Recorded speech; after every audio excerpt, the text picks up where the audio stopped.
Well, let's find out what Bill and the Rangers did in such a situation as that. Keep your ears glued to the radio for the story of 20 Fathoms Under the Sea.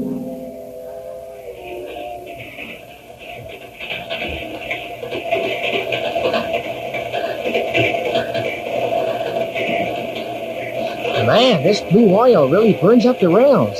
I wonder how fast we're going, Bill. I don't know, Henry. There's a stretch of track ahead where the engineer pushes her up to 93. Wow, 93 miles an hour. That's plenty fast in any man's book. Yep. Just a little faster than I can run at high speed. Oh, yeah. Hey, say, Bill, do we have to eat the fish we catch on this trip? Well, that all depends on what kind of fish we catch, pal. Some ocean fish aren't edible, of course. Probably eat some of them. Oh, I don't like fish that much. Not ocean fish, anyhow. Brook trout, yeah. But not even too much of them. You don't know what's good for you, Henry. Fish good brain food. Make you plenty smart. Oh, I don't believe that, Grey Wolf. Besides, even if it is true, there must be other kinds of brain food. There sure is, Sonny. Huh? What other kind, Stumpy? Noodle soup. Oh, Stumpy. You walked right into that one, pal, with both eyes open. Mouth too. I just wanted to show you young fellers that I'm still perkin'. Bill, you seem to know Ben Benson pretty well. How come? Well, Ben's an old salvage man, Grey Wolf. He's brought up some historic wrecks in the bottom of the sea in his time, including several maroon submarines. I got to know him when I was in the Navy. Oh, is he retired now, Bill? Well, yeah, sort of forced retirement, you might say, Henry. What do you mean by that? You see, Ben's son was accidentally killed during a salvage operation. Ben always felt he himself was responsible. So he quit the salvage game and bought himself a power launch to take fishing parties out on. Rather a sad ending for the old gent. Does he show his sorrow, Bill? No, not as a rule. He has times when he's very quiet, though, and he looks out to sea. I feel sorry for old Ben. Dinner served in the dining car. Dinner served in the dining car. First call for dinner. Dining car, 4 cars forward. Hey, that's what I've been waiting to hear all day. Let's go before my stomach leaves my body and goes by itself. Come on, fellas, let's head for the chuck wagon before they run out of food. Then we can get ready to get off the train. Stops on this side of the bay at Harbor City, then it crosses over to the main station.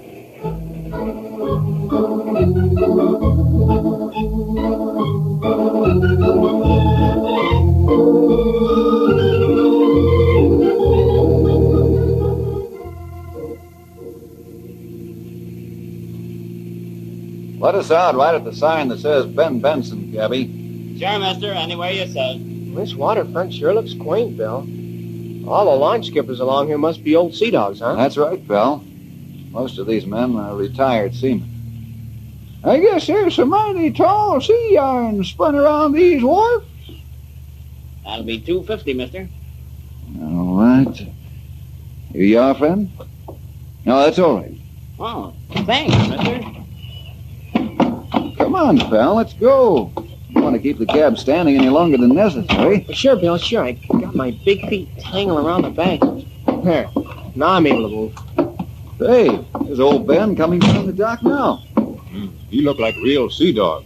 Him still walk with roll and ship. You and he'll make good friends, Grey Wolf. Hello, Ben. Good to see you again. Well, Bill, how are you? It does my salty eyes good to see you again. Thanks, Ben. The same to you. Ben, I want you to meet 3 of my Rangers. They're also my closest friends. Henry Scott, Grey Wolf, and Stumpy Jenkins. Fellas, I'd like you to meet Ben Benson. Oh, hi, Ben. Howdy there, Ben. Well, it's mighty fine to meet you fellas. I see you have old men of the woods in your service, too, Bill. Stumpy's got quite a bit of moss on his north side. Sure, we got old men in the woods. What do you sea dogs think? You ain't got no lease on old age. Just because you're preserved in salt water. I noticed quite a few barnacles in your hull, you old walrus. Hey, Bill, maybe we better go home. It's all right, pal. They got a twinkle in their eyes. They're talking to each other like ducks to water. Glad to have you aboard, you old muskrat. I don't suppose you've ever been in anything larger than a rowboat. Nope. And I stay out of them as much as I can. I get all the water I want in the bathtub. Oh, you're all right, Stumpy. Hey, you ain't so bad yourself, Ben. Well, come on aboard the Swordfish, fellas. Ain't no sense standing on the dock when you can stand on the decks of the best sea-going launch afloat. When we shove off for fishing grounds, Ben. Right at sundown, Grey Wolf. We'll be where the big fish are at dawn.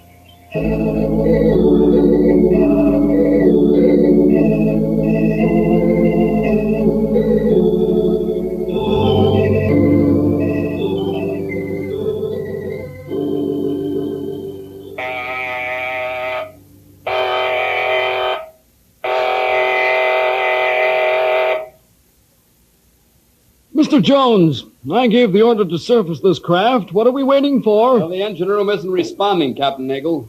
We've sounded the surfacing signal twice. Well, are they sleeping back there? I'll get them on the intercom. Let me have your headphones, Sandal. Hello, engine room. What's the trouble down there? Can't you hear the signals?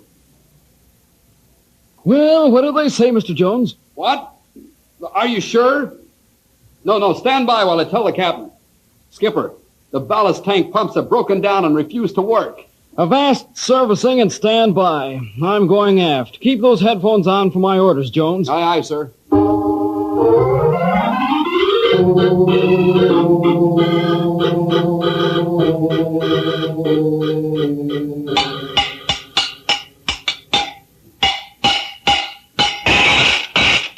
Well, Mr. Antonio, what's it look like inside the pump? It looks bad, sir. The main rod's broken clean in two, and it tore the cylinder to shreds. Can you fix it? I sure can, Skipper, but with those gouges in the cylinder wall, I doubt if I can get enough compression to handle the ballast tanks. What caused the break, Mr. Antonio? Weren't these pumps inspected before we put to sea? They certainly were, sir. I inspected them myself. I'll see what I can do with the pumps. Very well. Report to me on the bridge when they're repaired. Aye, aye, sir.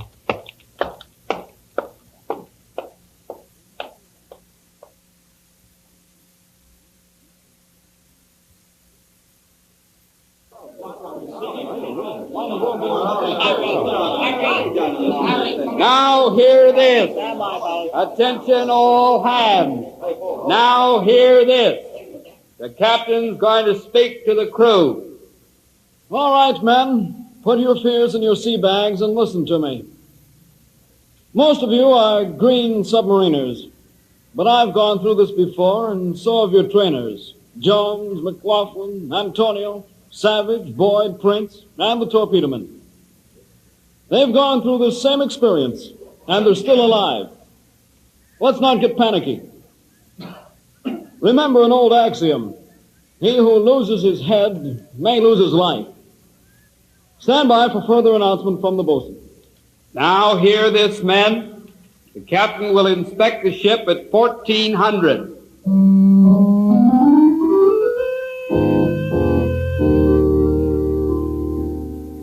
Mr. Jones, I want you to keep the crew busy. Keep them working so hard they won't have time to get panicky. That's a direct order. After you inspect the ship, what should I have them do, sir? Clean it again? That's right, Mr. Jones. Even if they have to do it with toothbrushes. Your job is to keep the men busy. Let Mr. Antonio and his men worry about the pumps.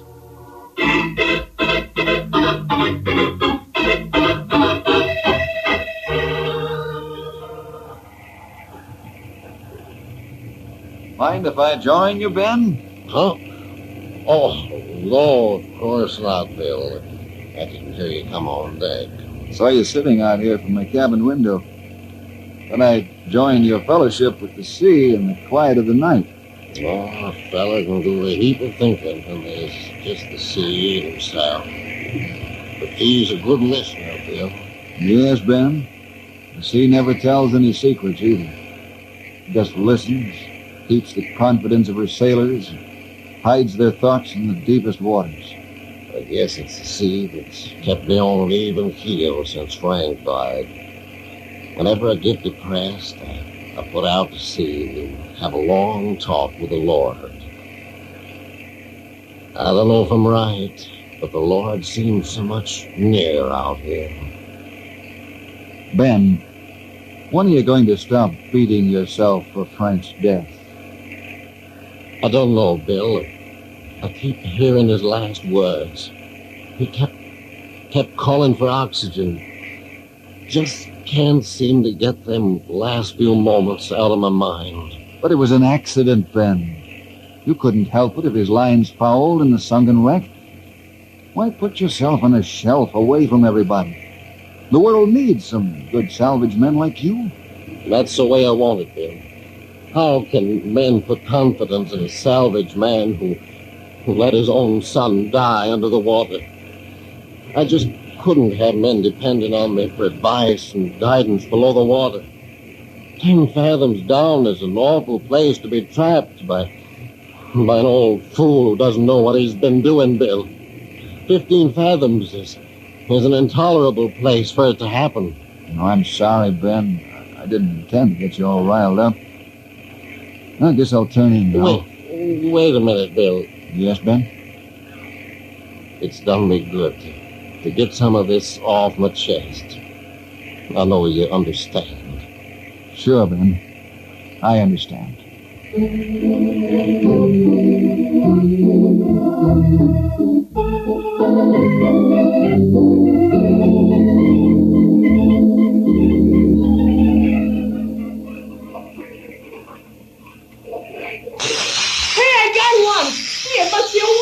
Grab him, Blaywolf, before he falls overboard. We got him. No sense for us to fish for fish, and Henry, too. Drop your reel now, Sonny, before you run out of line. Take a couple of turns on your reel every time he gives you slack, Henry. Hey, there's a fish. He just jumped out of the water. Boy, what a whale. Kind of small for a whale, Sonny. Maybe his mother didn't feed him when he was young. You fellas help Henry get his fish aboard. Old Ben's upset about something. I'm going to find out what it is. You go ahead, Bill. Henry got fish pretty well in hand now.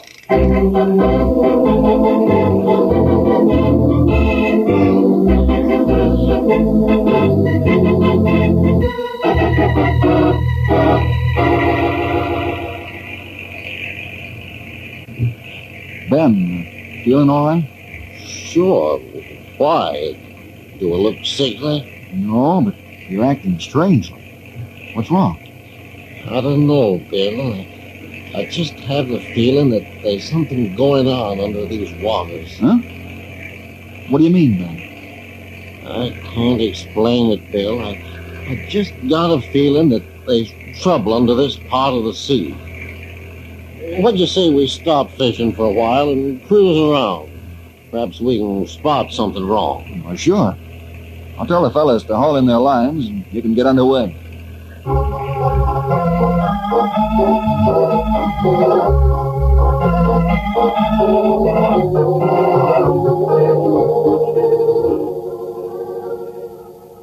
Now hear this.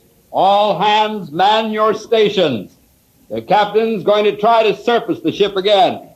Quartermaster, sound the surfacing signals. Mr. Jones, tell the chief engineer to report continuously what happens in the engine room. Aye, aye, Skipper.